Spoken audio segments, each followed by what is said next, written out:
Hi అందరికీ పాలకూర పప్పు అండి. ఎలా చేద్దామో చూద్దామా.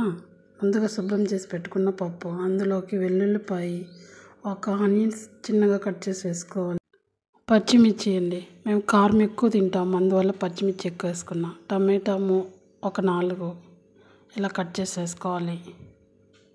ఇందులోనే చిటికెడ పసుపు వేసుకోవాలి.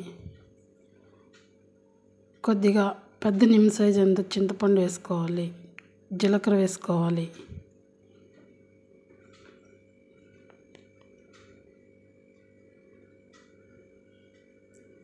ఇప్పుడు ఇందులోనే తగినంత నీళ్ళు పోసుకోవాలి. తర్వాత శుభ్రం చేసి పెట్టుకున్న పాలక్ ఇలా కట్ చేసి చిన్న కట్ చేసి వేసుకోవాలి. 4-5 విజిల్స్ వచ్చేంత వరకు ఉడికించుకోవాలి. తర్వాత రాళ్ళ సెట్లో తీసుకొని కొద్దిగా ఉప్పు వేసుకొని రాళ్ళు ఉప్పు వేసుకోవాలి. రాళ్ళు ఉప్పు వేసుకొని ఇలా మొత్తం వెనుపుకున్నాక ఇలా స్మూత్గా వెనుపుకునేవాలి. కడాయిలోకి 2 టేబుల్ స్పూన్ ఆయిల్ తీసుకోవాలి.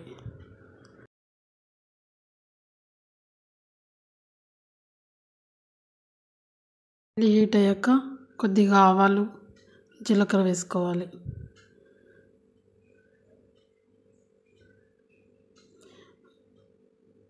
జీలకర్ర వేసుకున్నాక వెల్లుల్లిపాయ కొద్దిగా దంచుకొని వేసుకోవాలి. 4-5 ఆనియన్స్ ఒకటి కట్ చేసి సన్నగా వేసుకోవాలి.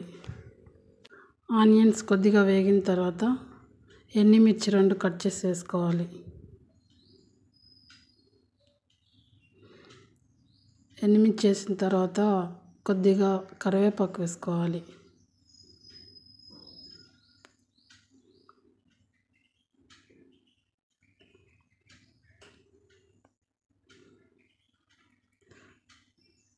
ఇప్పుడు ఇందులోకి మనం ముందుగా రెడీ చేసుకున్న పాలక్ పప్పు వేసుకోవాలి.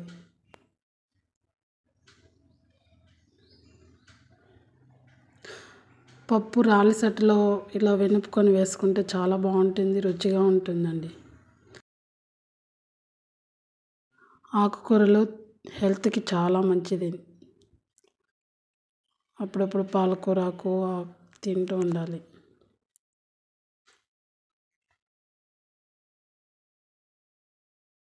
పోపు వేసుకున్న తర్వాత ఉప్పు సరిపోయిందో లేదో ఒకసారి చెక్ చేసుకొని ఉప్పుగా వేసుకోండి.